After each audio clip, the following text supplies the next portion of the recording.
একসময় আমাদের বিরুদ্ধে নালিশ ছিল যে আমরা ভারতের দিকে বেশি ঝুঁকছি, এখন পাকিস্তানের দিকে বেশি ঝুঁকছি, এই ধরনের নালিশ হবে কেন?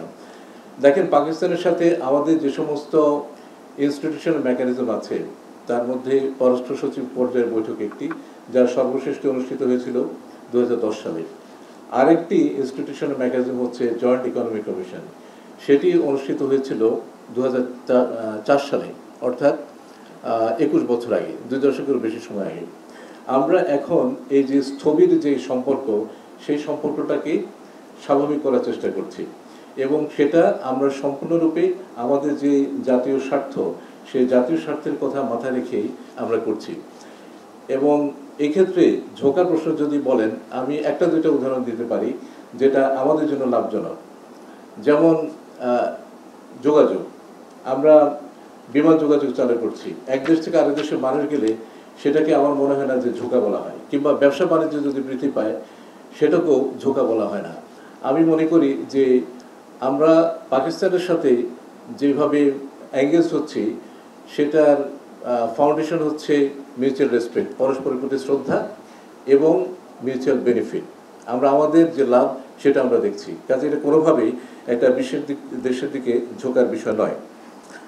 আমার যে পার্সোনালিটি কিংবা এটা কোনো সুদূর প্রসারী প্রভাব আছে কিনা সেটা জিজ্ঞেস করেছেন। আমি মনে করি যে এর সুদূর প্রসারী প্রভাব হচ্ছে যে দুই দেশের মধ্যে নিয়মিত যোগাযোগকে রক্ষা করা।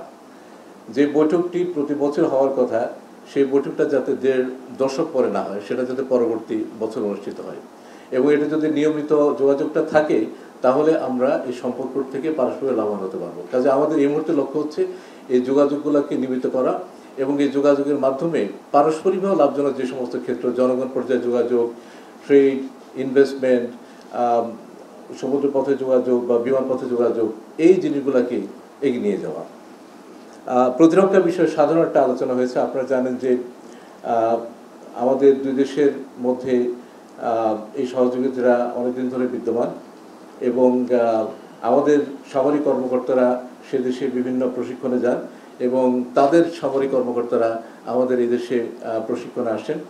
সাম্প্রতিককালে হাই লেভেল ডেলিগেশন পাকিস্তান সফর করেছেন, এবং এই যে যোগাযোগটা, সেই যোগাযোগ নিয়ে এক ধরনের সন্তোষ প্রকাশ করা হয়েছে। পাকিস্তানের পররাষ্ট্রমন্ত্রীর ভিজিটের তারিখ জানতে চেয়েছেন, সেই তারিখটা আমরা চূড়ান্ত করেছি। সেই তারিখটা হচ্ছে এই মাসের 27-28 তারিখে, এবং আজকের এই বৈঠকে আমরা দুই দেশের মধ্যে যে সমস্ত এমওইউ বা সমঝোতা স্মারক নিয়ে আলাপ আলোচনা চলছে সেগুলোকে এই সফরটাকে মাথায় রেখে যাতে চূড়ান্ত করতে পারি, সেই জন্যেই পররাষ্ট্র মন্ত্রণালয় এবং পাকিস্তান দূতাবাসের সংশ্লিষ্ট কর্মকর্তাদের নিয়ে একটা ওয়ার্কিং গ্রুপ আমরা ফর্ম করছি, যাতে করে আমরা আমাদের যে সমস্ত লাইন মিনিস্ট্রি আছে তাদের সাথে বসে এই অ্যামাউন্টগুলো রিভিউ করতে পারি এবং এটা ফাইনালাইজ করতে পারি। ক্ষতিপূরণের অ্যামাউন্টের কথা আপনি জিজ্ঞেস করেছেন। আমাদের কাছে যে হিসাবটা আছে সেখানে দেখানো আছে যে former deputy chairman of planning commission বাংলাদেশের, তার একটা হিসাব অনুযায়ী 4,000 মিলিয়ন US ডলার, আর আরেকটা হিসাবে বলা আছে 4.32 বিলিয়ন। আমরা আজকে আলোচনায় এই ফিগারটাই বলেছি, এটা একটা। আরেকটা হচ্ছে যে 1970 সালে নভেম্বরে যে ভয়াবহ ঘূর্ণিঝড় হয়, সেখানে বিভিন্ন বিদেশি রাষ্ট্র এবং এজেন্সি 200 মিলিয়ন US ডলার সমপরিমাণ অর্থ দান করেছিল, সেটারও আমরা এই বৈঠকে হিসাব দিয়েছি। ইনফ্লেশন অ্যাড করা এবং কেন করছে না, এটা হচ্ছে আরও ডিটেলস আলোচনার বিষয়।